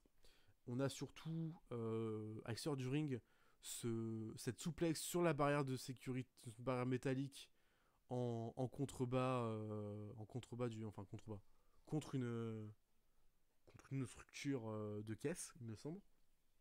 Et on a ce spot où Cena a Cody sur les épaules et qui remonte par l'entrée de Cody Rhodes qui a une aura de dingue avant de faire Incroyable. ce AA sur la rampe puis de le reporter avant de le ramener dans le ring. Il va y Ah non, avoir mais un ce spot, crossroad, il va y avoir deux crossroads, il va y avoir trois crossroads d'affilée. Sina va se dégager, il va y avoir un AA, dégagement, STF, dégagement, un super AA, dégagement. C'est juste invraisemblable. Tout le monde se dégage de tout. On va avoir un pop-up citat powerbomb qui va être dégagé et qui va être reverse en STF au centre du ring. Cody qui va ramper jusqu'à étrangler Cena avec la propre corde. Cody qui va aller, qui va pas faire les mêmes erreurs qu'à WrestleMania. Et ça, c'est très intelligent dans le booking même du match. C'est que Cody, il a mûri. Cody j'ai l'impression qu'il a changé juste avant le combat. Il s'est mis dans sa tête que je vais tout faire pour devenir champion du monde. Je vais pas me faire rouler une seconde fois par Cena parce que peut-être que là, c'est encore une ruse. Dans oui, sa bah tête, oui. il se dit peut-être que c'est encore une ruse et que je vais encore me faire screw par, je sais pas, Travis Scott, Rock, ou même Triple H lui-même. Et il dévisse complètement la barre métallique de la première corde. Il va frapper Cena une fois, deux fois, même si on sent les remords qu'il a. Il va tout faire pour essayer de choper cette ceinture. Et ça le fait pas. Ça le fait pas. Cena se dégage encore et toujours. Et jusqu'à finalement que Cody va chercher une... Cody ou Cena Cena. Cena va chercher cette table après le super AA qui n'est pas passé. Il va placer Cody sur le second corps pour faire un nouveau super AA, mais Cody va reverse en Cody Cutter très très bien porté. Et c'est très très rare de le voir aussi bien porter un Cody Cutter, surtout dans une position très dangereuse pour le coup. Et quand Cena va se relever, le signe du Marine, le crossroad final pour la victoire de Cody Rhodes. Clean, sans bavure, sans intervention, sans rêve bump. Ah oui, incroyable. Sans rêve bump, depuis 4 ans, on a pour la première fois un main event où il n'y a pas d'intervention et pas de rêve bump. Incroyable. Bah, un match de catch, quoi. Voilà, un match de catch pur. Et ça, c'est beau. J'ai envie de dire, ça, c'est beau. Cody Rhodes qui gagne, les émotions, voilà, les pleurs, la tristesse, Cena qui va lui mettre la ceinture, ils vont célébrer ensemble. C'est Cody qui va lever la main de Cena, il va dire bon, prends ta standing ovation, c'est ton moment, je te laisse ton moment, et Cody va partir. Et là tu te dis putain, le show se finit sur une apothéose. Attends, avant de parler de Oui, la fin, t'as mis combien ce match? 4,5.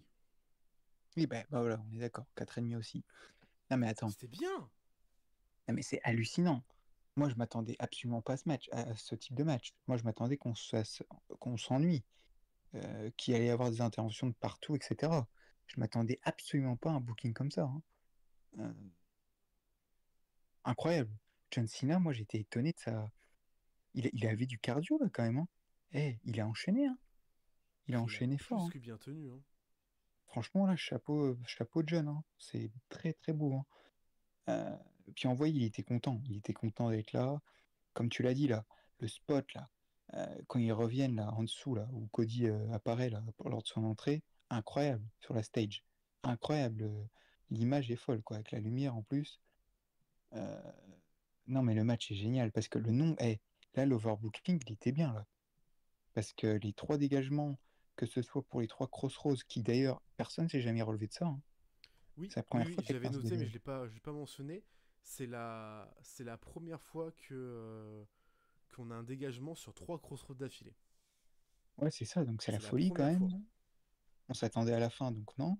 Pareil, pour les deux AA plus l'avalanche AA de Sina, on s'était dit que c'était fini.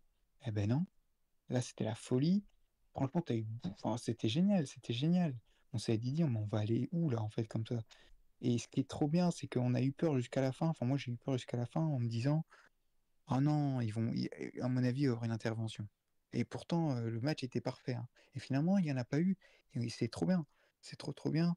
Et pas de ref bump. Bon, je l'ai noté, mais bah, alors, le Cody Cutter sur la table est hyper bien, hein. Mais les deux Cody Cutter qu'il a placés, il sait pas les prendre, Sina. Il sait pas les prendre. Il met trop, on voit trop qu'il met ses bras. Ouais, mais C'est... après c'est Sina. Sina, il met sur toutes les prises, même sur Oui, les coups de métal, il met ses mains. oui, oui. Il met constamment ses mains en fait. Il est prêt, Sina, il est pas discret, hein. habitué, il est pas discret. Surtout dans le ring, il gueule tout le temps les prises qu'il doit se faire. Oui, bah ça, Donc, mais c'est Sina. À force, on est habitué et puis on ferme les yeux dessus. Moi, je l'ai vu hein, mais que il s'est surprotégé sur chaque coup. Mais bah, après, un Cody Cutter, Sina, il a pas l'habitude de se manger ce genre de prise. non, c'est sûr, oui, oui, non, mais Pour bravo lui, à genre, Sina, de toute façon. c'est une première. Mais non, mais bravo à Cody. Et puis la fin est magnifique. La fin est magnifique parce que le petit salut là, c'est joli. Il y a un petit côté heal hein, quand même quand il fait son petit salut. Il y a un petit Bah, côté. il y a eu aussi la conf de presse, j'ai vu le clip qui tournait autour de Homelander, Oui, Homelander, voilà, donc c'est beau, voilà, faut quand même le dire, c'est beau. non, et puis oui, bah voilà quoi, la victoire surpris quand même, hein. Fin du run de Sina, 105 jours, voilà. Mm. Mais c'est cool pour Cody quoi, qui devient deuxième Puis fois il a fait champion ses du monde. défenses de titre, il a fait sa défense Orton, CM Punk, et puis à nouveau Cody. Ouais. Il a fait son run. En vrai, le run de Hill de 105 jours, il est correct, tu vois, c'est pas un run horrible, c'est peut-être. Ouais, si tu calcules sur le nombre de jours, en termes de champion VE, parce que champion World, les titres World, il les gardent plus longtemps que le titre de VVE. Mais sur ces 14 règnes de champion du monde de VE, en vrai, c'est son deuxième plus long règne. Ah ouais, quand même. J'ai l'impression que c'est son deuxième plus long règne. Troisième plus long règne. Parce que les deux règnes, après le titre heavyweight, il est compté en tant que champion VE ou pas. Bref, je sais pas comment c'est compté, Et, mais vu ils ont fusionné les deux ceintures, tout est compté en même temps. non, mais c'est quand même un match qui fera partie des meilleurs matchs de l'année, quoi. C'est quand même Ah une bah folie. ouais, c'est clair. C'est C'est une clair. folie, quoi. Donc, et c'est cool parce qu'à la fin, oui, t'as même Cody qui est ému de faire le gros câlin avec Cena. Et tu dis, ouais, c'est la fin, quoi. C'est la fin, puis le public qui dit merci Cena, c'était joli, quoi. C'était joli, et puis, ben, C'était beau. Après, j'aimerais juste revenir sur le run en heal de Sina que je trouve un peu débile, pour le coup. Moi, je trouve que. Alors, le coup avec le rock, qui vend son âme au Tiki au groupe et à tout ça, je trouve ça très bien. Je trouve ça très très bien. Je trouve ça vraiment très, très innovateur et très bien cherché. Parce que c'est le plan de secours, ce que Cody n'a pas voulu tendre. C'est très bien. Après, les 4 mois, le problème, ça a été l'équipe créative. C'est-à-dire que The Rock a été en froid avec Triple H, donc il est plus apparu, donc il a été mis en dehors de la de la sphère créative autour de Cody, au cours de Cena, excusez-moi. Travis Scott s'est fait dégager parce que le l'Astro Boy est sorti, le doc Astro Boy Astro World est sorti, et donc du coup, bah, ils l'ont évincé pour éviter la sauce. On en parlera de la sauce. Et finalement, Cena s'est retrouvé tout seul à devoir gérer le rôle de heel qu'il ne sait pas faire, qui a du mal à le faire. Et je trouve ça dommage que le run de heel dure que 4 mois.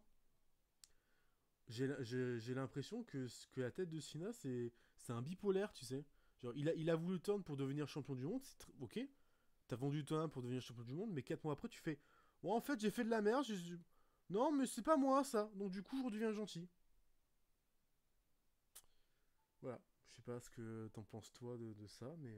Ben, non, mais de toute façon, ce qui s'est C'est. passé vendredi à SmackDown, c'est une catastrophe. C'est une catastrophe de booking. Ça montre qu'ils savent pas où ils allaient.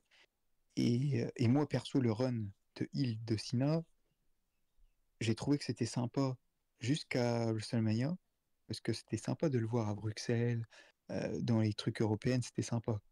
Même en Écosse, c'était marrant les promos en Hill et tout. Mais après, quand il a été champion, moi perso, j'ai pas aimé. Les matchs n'étaient pas bons. J'étais beaucoup frustré en plus par les fins, ruiner le catch, etc.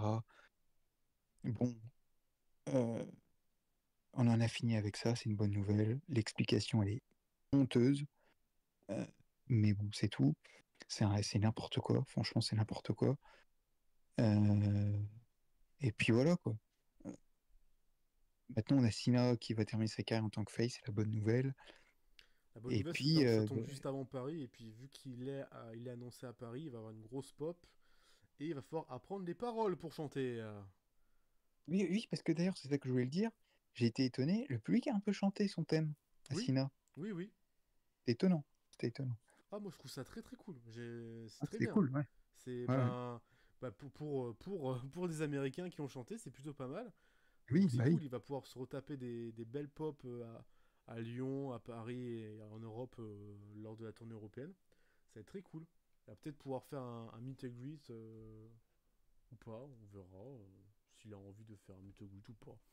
Bref, mais passons au post-match. Cody est parti, Cena prend sa standing ovation. Il est avec un visage un peu dépité et un peu fatigué. Bah, après, il a fait 40 minutes le papy, donc à un moment donné, il est fatigué, quoi. Il va certainement dormir pendant 3 jours. Et il a cette fameuse poignée de main avec Cody avant de quitter le ring. Standing ovation, thank you Cena. Il pose ses deux doigts sur le ring avec un petit bisou, en mode c'est une dernière fois ici. Il profite du moment, quoi. Il profite du moment. Et là se déclenche une musique qu'on connaît très bien. Et on se dit. Moi je me dis putain, mais non. Mais non, ils ont pas osé. Ils ont pas osé faire ça. Venu de nulle part, hein. Ils ont pas osé faire ça. Donc évidemment, dans la salle, ça pète parce que. Bah, ça fait quoi 3, 3 ans qu'on n'a pas entendu. Ouais. 3 ans qu'on n'a pas entendu cette musique. Brock Lesnar débarque avec son chapeau de cow-boy et sa veste, enfin classique. Il fait le tour du ring. Cena enfin, il a un regard un peu particulier. Je comprends pas. Il fait quoi. Et puis, bah, il sait que ça pue la merde. Il sait que ça pue la merde. Lesnar fonce dans le ring. Cena essaie de l'attaquer. Brock Lesnar porte un F5 et puis se casse par le public avec sa musique. Voilà. Alors, là, l'aveu, ils ont fait on va dire quelque chose qu'il fallait pas faire. Ils ont ouvert la porte à tous les cancels. Bah oui, mais Voilà. Alberto, allez, vas-y, hein. Bah, Alberto, ils l'ont dégagé, tu vois. C'est ça qui est assez particulier, c'est qu'ils ont dégagé Alberto. En plus, c'est assez rigolo, hein, parce que, enfin, pas vraiment. Enfin, pas pour Alberto. Enfin, si, peut-être. Alberto, il a un match à Triple Mania, le dernier, là. Dans le main event, où c'est le perdant quitte la compagnie. Où, ben, il se fait virer par Mil Muertes. Voilà, Mil Muertes, très connu chez Lucha Underground à l'époque. Mil Muertes qui cache toujours et qui a dégagé les Rio de AAA, donc assez particulier. Et donc là, Lesnar revient. Euh, vous savez ce qui s'est passé, les affaires avec Vince McMahon. Donc ça ouvre la porte à potentiellement le retour de Vince McMahon, hein. Parce que là, potentiellement, tout le monde, tout le monde peut faire son retour. Tous les cancels peuvent faire son retour dans la compagnie. Après, l'aveu, c'est pas leur premier coup d'essai, hein. Ils ont enterré l'histoire autour de Ginny McDonough pour quand même Mhm. violence conjugale. Ils ont évincé le gentleman, pas vraiment le gentleman, qui s'appelle je sais plus comment, Jack, je sais plus comment. Ils ont évincé pas mal de gars qui avaient été dans les abus, mais par contre ils ont fait taire certaines affaires pour leur bien. Là, on rappelle quand même que c'est une affaire d'humiliation. Enfin, il y a plusieurs affaires, hein. Il y a d'affaires d'humiliation par visio, et il y a surtout l'affaire Grant, pour resituer dans le contexte, où euh, il a participé, enfin, il a clairement, enfin, il a violé une femme pour. Enfin, YouTube Alors, c'est va pas pas me violé, l'accepter. c'est du trafic sexuel, en fait, concrètement. Ouais, mais c'est Euh, c'est pas mieux, quoi. Bah oui, non, mais c'est catastrophique, hein. Mais C'est c'est du catastrophique. trafic sexuel. En gros, il l'a pas violé, hein, mais il y a des choses qui disent que oui, voilà, quoi. Il a Pour, reçu de l'argent pour faire ça. c'est ça, c'est ça. Donc, trafic sexuel, donc c'est une catastrophe. Alors, pour l'instant, oui, oui, il n'a pas d'accusation, il n'est pas, enfin, du moins, il n'est pas en prison, il n'a pas été Mais coupable. Mais la, bon, la plainte est au tribunal et l'affaire n'est pas encore finie. mais c'est ça. Voilà, l'affaire est C'est ça. toujours en cours. Et Donc, surtout dans un roster ou surtout dans un show, parce que là, SummerSlam, on est à quoi? 4 matchs féminins. ouais. On est à 4 matchs féminins sur quoi? Sur 9. 4 matchs féminins sur 9, donc la moitié du show, la moitié des deux shows, c'est féminin. Dont, dedans, t'as Stephanie Vaker, où il y a un passif. Rhea Ripley, qui est pour la cause féministe et pour la protection de la femme, et surtout, t'as plein de femmes dans ton roster qui sont battues pour leur place ici, et tu fais revenir quoi dans ta compagnie? C'est-à-dire que dans le même backstage, t'avais toutes ces femmes qui se battent pour la division féminine et se battent pour la place de la femme, et t'as un trafic, t'as un gars qui a fait du trafic sexuel, qui est là. Et ça choque personne. Et Triple H, il te sort, c'est pas moi, c'est Sina qui voulait qu'il soit là, hein. Ta grand-mère la pute, toi aussi. C'est qui signe les contrats? C'est toi. Si, alors, Sina, il peut décider qui veut affronter dans son run, mais je pense pas que Lesnar ait été un choix, hein. Bah oui, Parce que oui, ok, Lesnar Sina, c'est une grosse rivalité, mais ça s'arrête là. Il peut passer à travers, hein. Surtout que Sina, quand il fait son premier speech où il dit ah, je vais faire ma tournée d'adieu, je vais affronter les gars que j'ai envie de mettre over, il dit les noms: Gunther, et Drew, CM Punk, Orton, Drew, Cody Rhodes. À aucun moment il cite Brock Lesnar, alors qu'il pourrait, ouais. parce qu'il est off script, donc il pourrait. Mais tu sais qu'en plus, c'est un truc qui est quand même étonnant. C'est que, ok, donc Brock fait son retour, là. Brock, on rappelle son dernier match, c'est contre Cody Rhodes. Oui. Pourquoi il attaque pas Cody Rhodes? Pourquoi il attaque Cena, en fait, déjà? Je Bah comprends pas parce que trop, hein. parce que Lesnar a toujours fait ses retours en attaquant Cena. C'est véridique, Oui, hein. Ça a c'est été vrai, bah, il y a le montré. même, hein, Ça a été oui. montré. Mais, mais bon, du coup, Brock Lesnar contre Cena à Paris, alors. Ça va être ça, quoi. Oh là, putain. Le problème, c'est que oui, l'affiche est Le gigantesque, problème, c'est etc., qu'on va, hein. on va donner de l'argent à ça, quoi. Mais c'est ça le problème, c'est que là, C'est que tu vois, le souci des shows internationaux, et ça, c'est un point important. Le souci des shows internationaux, c'est que en fait, tu achètes ta place avant même de connaître la carte. Donc en fait, tu pries pour que le build-up autour de ton pay-per-view, de ton PLE, ouais. soit bon pour toi et qu'il n'y ait pas de problème. Et là, les gens ont payé, j'ai payé, parce qu'il y a la place qui est payée, et en gros, je donne mon argent, un gars qui fait du trafic sexuel. Et ça, Non, mais c'est ça qui est ça, terrible, je peux quoi. pas tolérer. C'est. Ça, non. Ça, non. Déjà C'est. que la compagnie est gigalisse et que je suis en mode putain, franchement, ça me fait chier d'y aller, de me déplacer et de donner mon temps et de donner de l'argent potentiellement à des gens qui n'ont rien à foutre de la cause humaine et du moral des catcheurs et des artistes, parce que ce sont des artistes dans le ring, et encore moins de donner de l'argent à des personnes aussi mauvaises que Brock Lesnar. Vraiment, ça me fait chier. Ouais, non, Je sais pas c'est je sais terrible. pas ce que les Français vont faire lors du show. Est-ce qu'ils vont. J'ai lu comme quoi il y aurait potentiellement un tifo qui pourrait être en l'encontre de Lesnar, qu'il y aurait des actions où on tourne le dos au ring quand Lesnar est là. Voilà, après on verra comment ça va se passer dessus. Peut-être que Lesnar ne sera peut-être pas là, puisque bon, après tout, faut quand même le payer le Lesnar. Mais on rappelle, Lesnar, il fait jamais les déplacements, lui, hein. Donc, bon, Voilà, ça donc m'étonnerait de voir peut-être. Lesnar à Paris. Il y a peut-être une chance qu'on n'ait pas Lesnar à Paris et que Cena est un autre opponent à Paris, mais qui? Parce il est annoncé à Paris. Il a été annoncé à Lyon et à Paris. Ouais. Mais qui? Ah ah. Euh, Et ben, du coup, oui, bon, bah, la nuit 2 était très bien, hein. La nuit 2 était très bien, bon, mis à part Ouais, la on fin, là, finit avec sur la fin, une note un peu mauvaise pour le coup. Mais par contre, la nuit 2 et j'ai vu ce même passer, je suis totalement d'accord. SummerSlam en général a éteint WrestleMania, pour ma part. Pour moi, je suis d'accord. Attends, parce que... SummerSlam a éteint WrestleMania.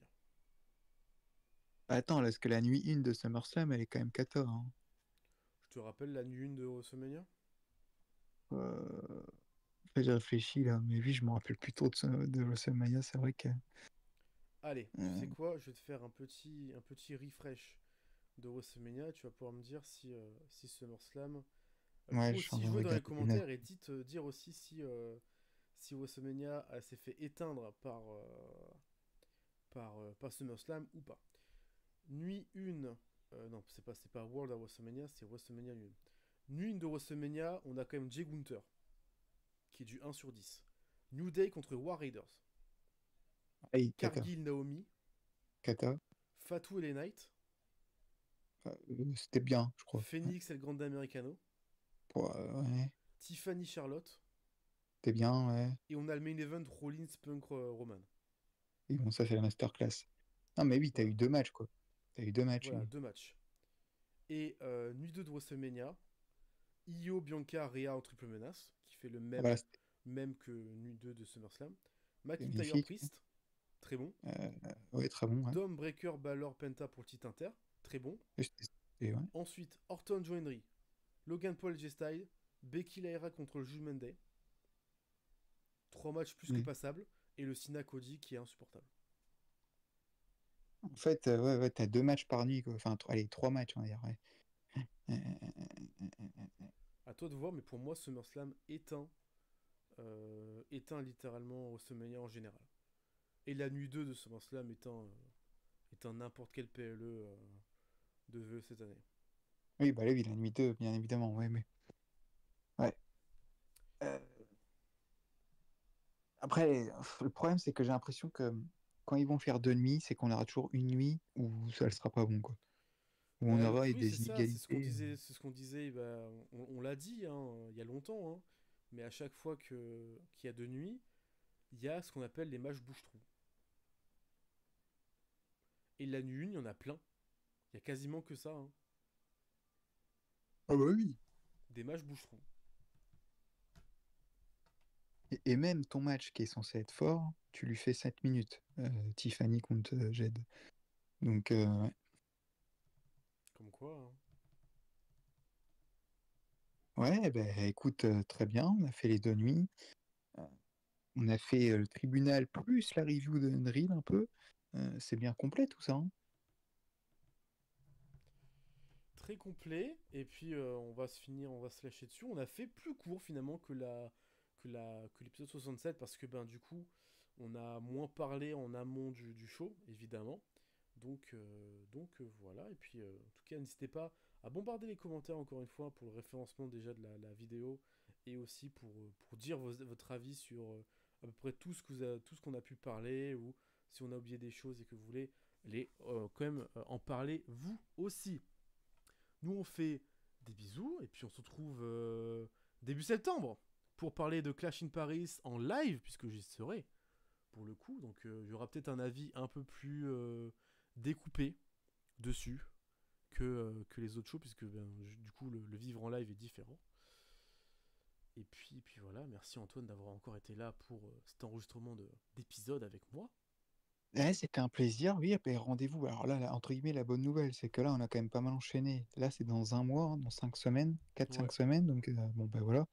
Ouais, ben, bonne nouvelle, c'est qu'il y aura une immense ambiance, hein. Je pense qu'ils vont être choqués, hein, le public, enfin les superstars, pardon. Ah bah oui, Euh, ça va péter dans une salle à 40 000 places, donc oui. ouais, ça va être la folie. Allez, d'ici là, oh, je fais Ah oui, à la vache. une outro de Oui, merde, hein. Bref, juste- merci à tous d'avoir suivi.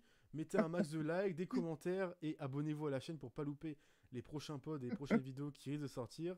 Merci Antoine et d'ici là. il a-